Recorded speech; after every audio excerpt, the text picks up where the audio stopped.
Hi, Gerald. Thank you so much for being here with us today. We're so grateful that we get to interview you. I would love if you could introduce yourself.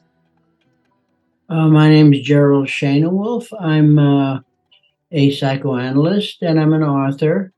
I've authored 30 books, and the latest one is Lizzie, a biographical novel. It's about Lizzie Borden, which I think many people have heard of. She's kind of a legend now.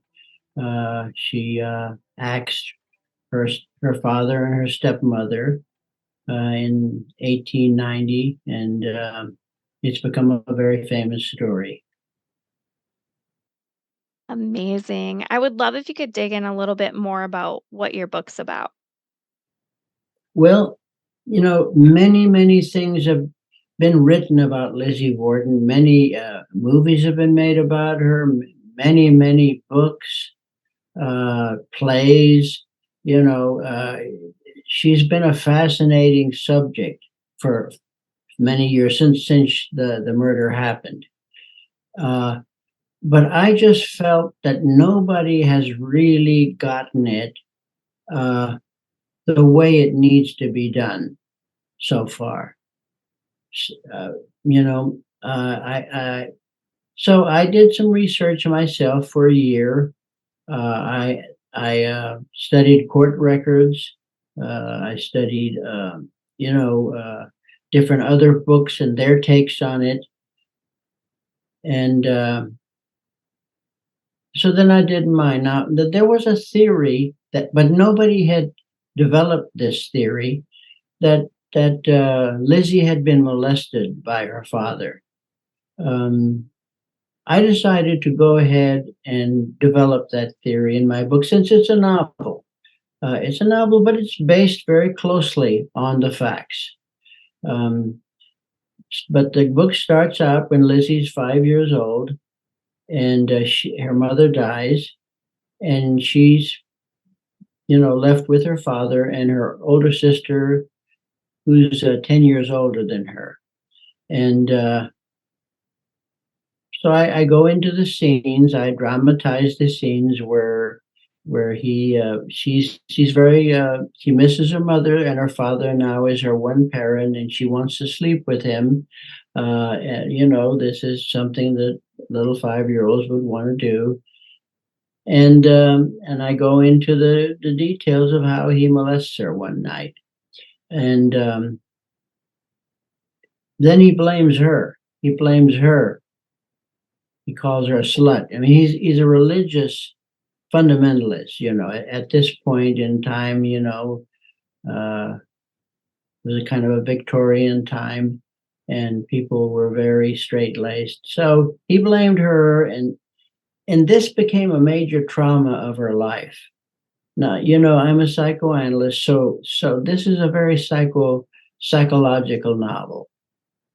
This molestation kind of fuels what happens afterwards. She grows up.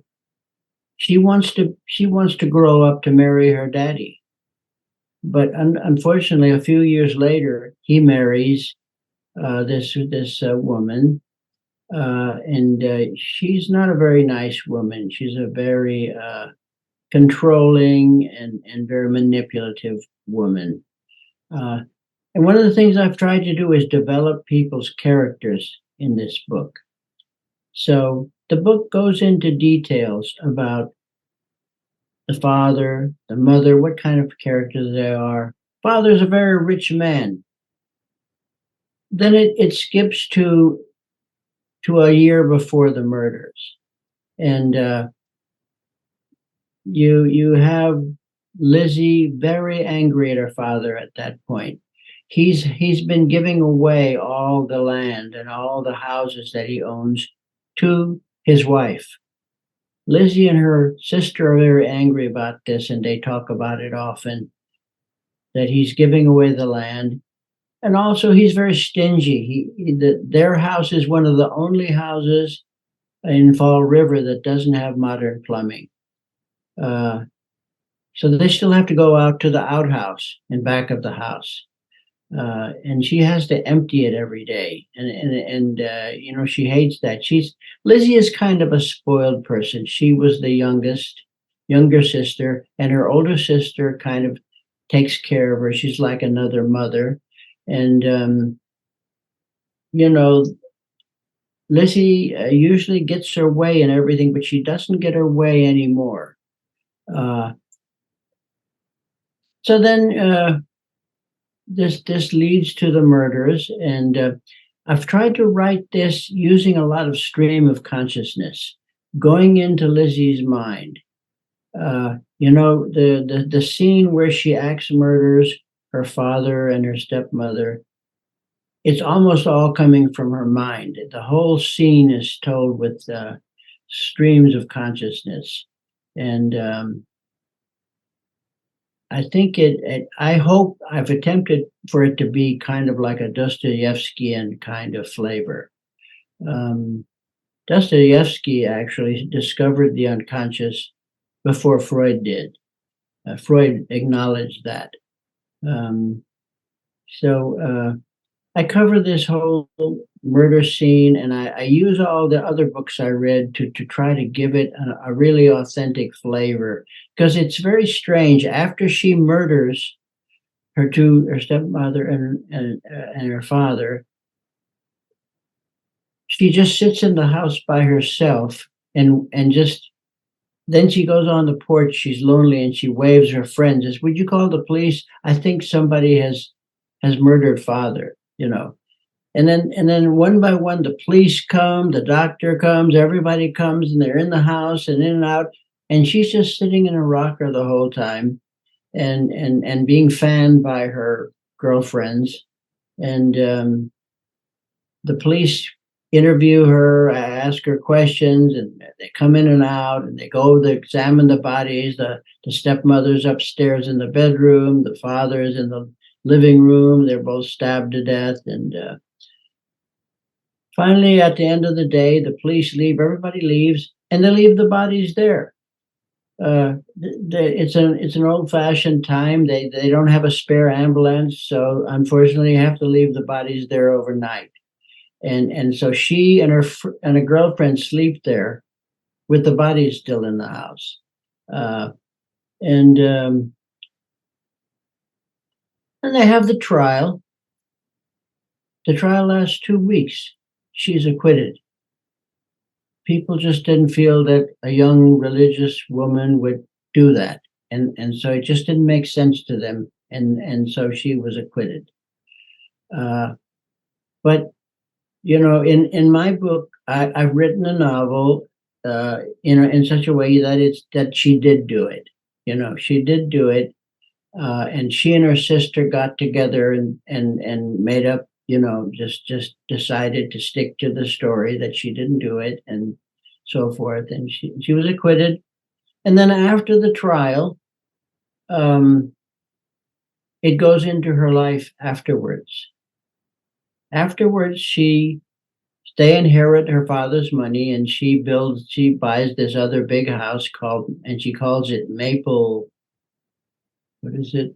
Maple something, Maple North or something. And she and her sister share this house, and she starts following this actress, Nance O'Neill. She's a famous stage actress of that time. And she ends up meeting her, and then they have an affair. I go into this affair, and she has a fascination with the theater, so she invites the whole cast to her house. And then I wrote a scene where they're all cavorting around, and they all go skinny dipping in the pond and near her house. And for a while, she's floating very high. She's having this affair with this actress who she's in love with, but that relationship ends, and tragically, and then the rest of her life she's depressed, falls in, and she breaks with her sister. Her sister doesn't like her anymore. and she ends up alone, and she dies alone. Um, so the whole thing is a tragedy. I've written it as a tragedy. Some people see it as a horror story, or you know, they see it in different ways.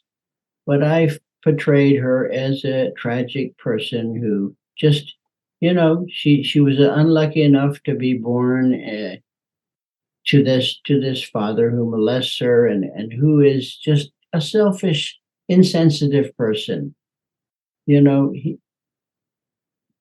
molested her, but then forgot about it. Never wanted to talk about anything. If she ever brought it up, it never happened.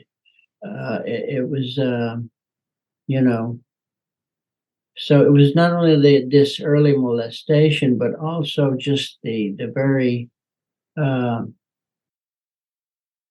kind of nasty relationship between her and the stepmother and her father. So I don't know, I got a very good review of this book from a guy who did another podcast that I was in, uh, Block Party, I think, book party podcast, and the book is starting to take off, and I hope that it will find more readers.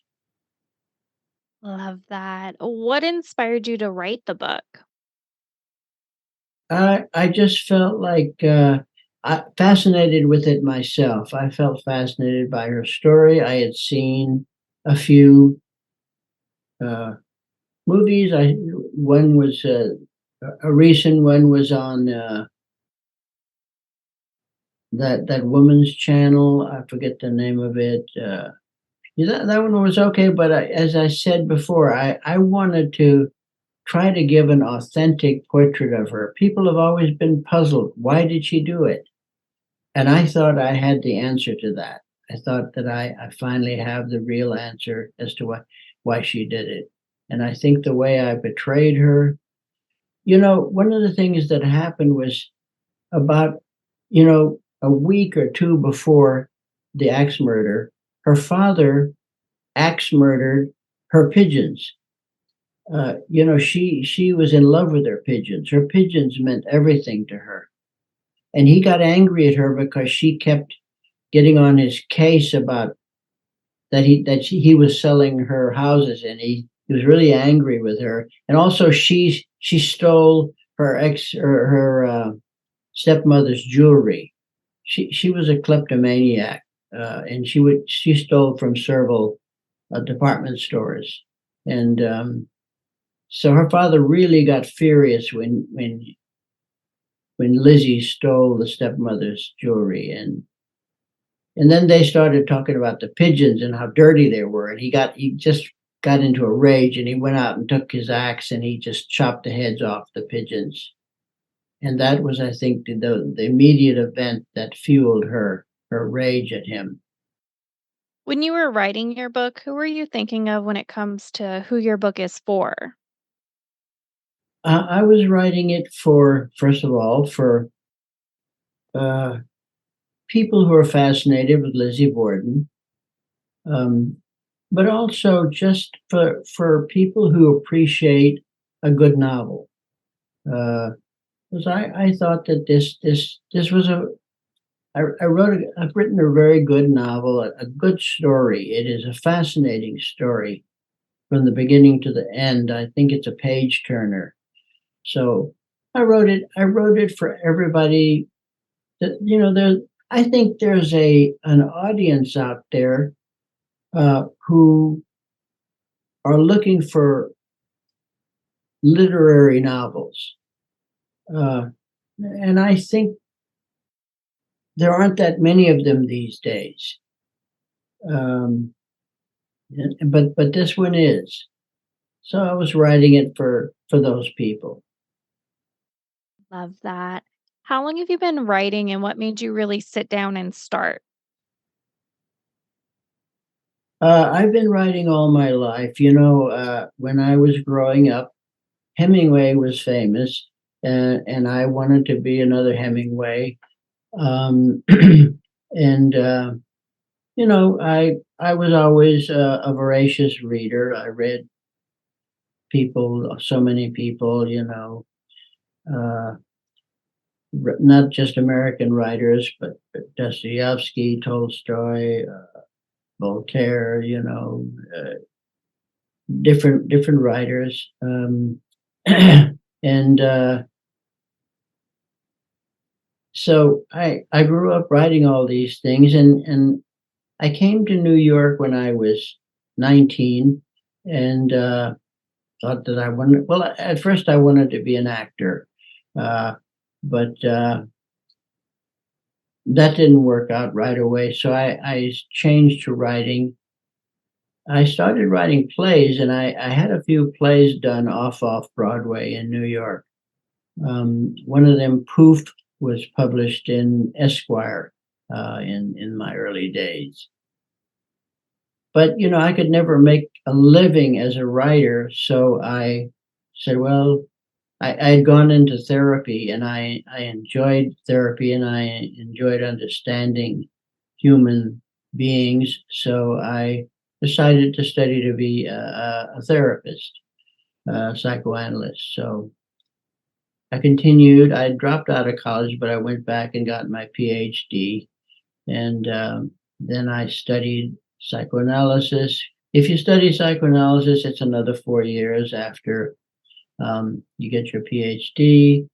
And also, psychoanalysts are required to do their own psychotherapy, uh, which is different than most other, like clinical psychologists aren't required to do their own therapy. Psychiatrists aren't required to do their own therapy. And I think that's a very important element of psychoanalysis, that you have to do your own therapy. But I was doing it anyway, even before that. Uh, so then I had a way to make a living, and I've been doing that ever since. But also, that kind of gave me a basis to just continue to write in my spare time. It took me a long time to be able to write mature work. Uh, you know, uh, because I've had about 40 years of my own therapy. When I was a young man, I was pretty messed up. And it's taken me a lot of therapy to to get to where I could write mature works. Um, being able to write about Lizzie Borden took me out of myself and into somebody else's mind. And I think that my training as a therapist and my training as a novel, I used to write novels, and I'd write one draft and I thought I was finished. This is when I was younger. I was lazy. Nowadays, I'll write 10 or 11 or 12 drafts, which is what I did with Lizzie. Love that. What is your schedule like when you are writing a book? I like to write in the morning. I wake up like sometimes 5:30 or 6, and I'll write until my first client, which maybe is at 8 o'clock or 9 o'clock. So I write every morning, and I'll write on the weekends. I have 3-day weekends, so I write on those days. And if I have a break during the day, I also write. I I love to write. Now, I mean, I'm an older guy, so I know that I don't have too much longer, and so I'm really anxious to get everything written that I want to write. Love that. What do you need in your writing space to help you stay focused? Uh, well, I don't have much trouble being focused. It's pretty easy to be focused. But I have an office here in my home.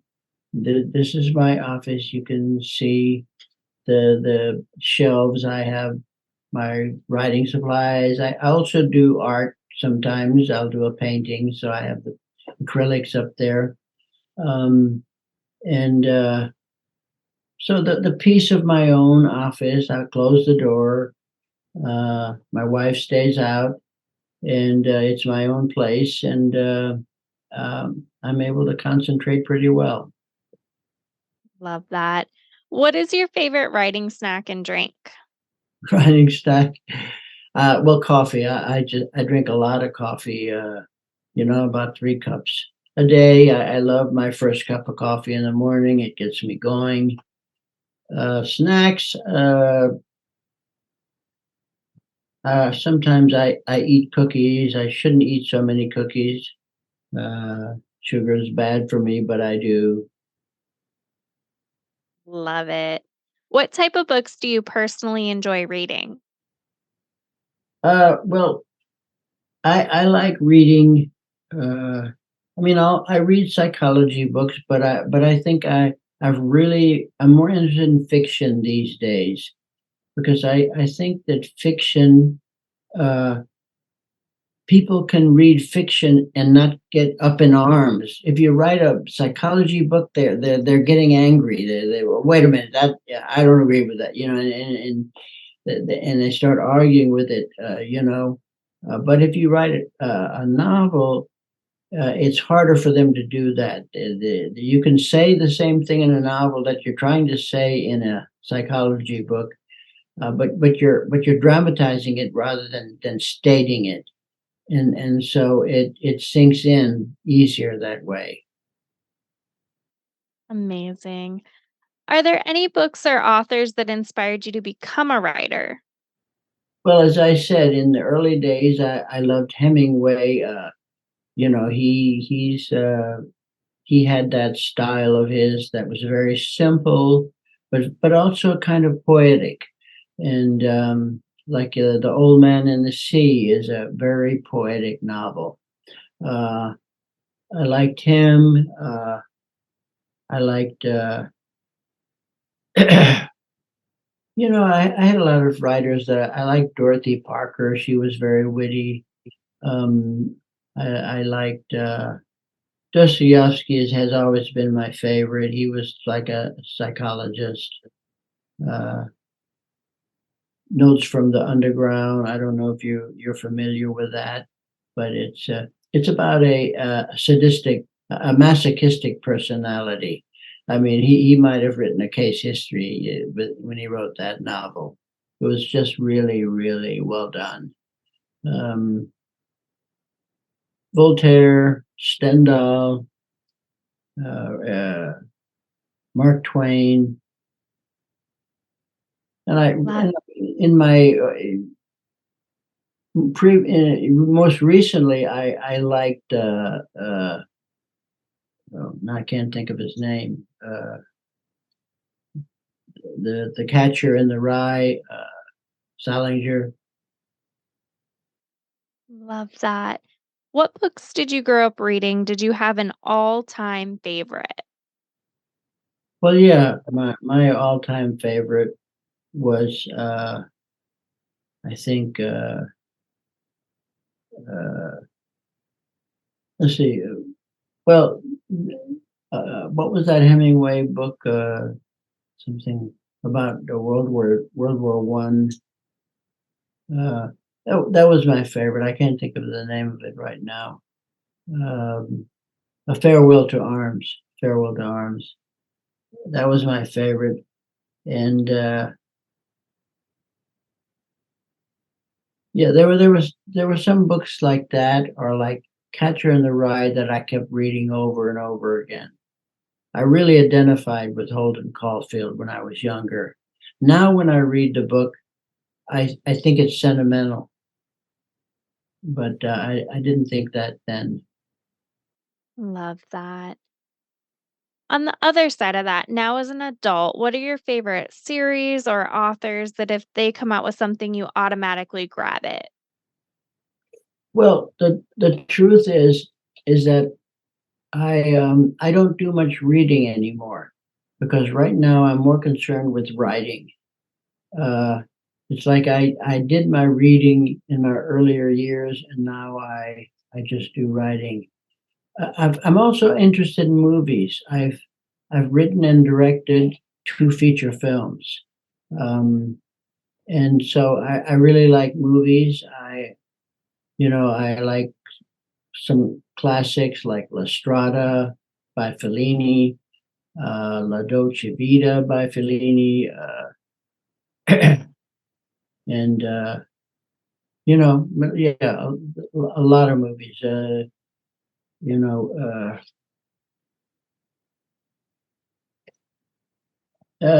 know, movies that made of Tennessee Williams plays. I like those movies by Elia Kazan. Woody Allen has made some good movies. Um, Things like that. I've been more interested in movies recently. Love that. What would you tell someone just starting out with reading again? What would I tell them? You mean a writer or Someone who's picking up a starting to wanna read again, like, they wanna pick up a book. Do you have any suggestions of how they could go about doing it? Any advice? well, I mean, if it was a I would want to know what kind of books they like to read, because I mean, people have different tastes. My taste is for heavy psychological books, Uh, but and if that's what they're into, then I certainly would recommend that they read Dostoevsky uh, or Tolstoy. Tolstoy, War and Peace is it's like 1,500 pages or something like that, but it's absorbing all the way through. Um, Love that. On the other side of that, what would you tell someone just starting to write their own book? yeah, I would tell them to because people have trouble writing the first book because they want to make it too perfect, uh, and then it's not perfect enough that as they want it, and so they give up. When you write the first draft only in order to just get something down. You don't worry about whether it's good or not, or you don't worry about the sentences. Don't worry about how polished it is. Just get it down. It's kind of like when you do a rock sculpture, and I did do one stone sculpture, so that I know the process. You go to the quarry and you get a stone. You get a stone that maybe looks like a face, and then you take a hammer and chisel, and you hammer and chisel it down to just so that it kind of looks now like a face. And then you start using sandpaper, and very rough sandpaper, and then not so rough and not so rough, and then fine sandpaper. That's kind of like it is writing a novel. The first draft, you're just using a rough chisel. You're not trying to get any further than that. You want to get it down. I write the first draft very quickly. Then the real work comes in when you write the next draft. That's where you start polishing it. That's where the characters start to come alive. Sometimes in the second, third, sometimes in the 10th draft, I think of a new chapter that I never wrote until then. But now I see the book needs it. Um, So what I'd say to a new writer is don't be lazy. Revise, rewrite, do 10, 11 drafts. Somerset Maugham, the British writer, said that the most successful writer is the writer who can hold on to his manuscript the longest. Love that. What's one thing that people are generally surprised to find out about you? Hmm. What are they surprised to find out about me? No, that's a hard question. I think I come across a little bit as um, a little bit as a nerd, and I think people are surprised that I'm a little bit more have a little bit more substance than they realized. Love that. Is there anything you would like to say or add? No, Lizzie has been doing quite well, um, and it's taking off, and I'm just I'm you're hopeful that more and more people will read it because I think it's a very absorbing book, and I think it's a book that people will really appreciate. It fills a gap that's needed in America right now, where there are not too many literary novels around. Love that. Where's the best place for readers to find your book? I know some readers love signed copies. Is that an option? And the best place to connect with you? Okay, well, Lizzie is available on Amazon, so it can be ordered from Amazon. I do have a website that I use for my books. The thing is that up until in around 2000, I published most of my books, and they were mostly psychological books in regular publishers. But then I wasn't able to do that anymore, and I started publishing them myself, like especially the novels. Um, so you can find my books on Amazon, and I have my own website called livingcenterpress.us. So they can find a lot of my books on there, including Lizzie. Um, as far as signing signed copies, well, they could contact me if they want me to sign a copy. It's I have my own professional website called drschoenewolf.com, um, and they could contact me through there. Uh, my information is on Google. You can Google me. You find out all kinds of stuff about me, and so you can contact me. You can find my email and contact me. Um, Now I've also, I've written 30 books, and I have another book that's kind of taken off too. It's called The Mass Killer, and The Mass Killer: Six Case Histories That Tell Us Why. We have this recent killing in Maine, and we seem to have one these days every few weeks. Um, it's become a mushrooming kind of thing. And so I think that book is very relevant too. So I wanted to mention that. That's available from Amazon and at Barnes and Noble.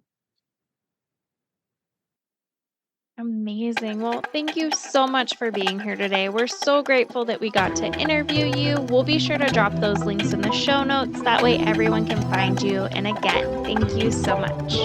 Thank you for having me.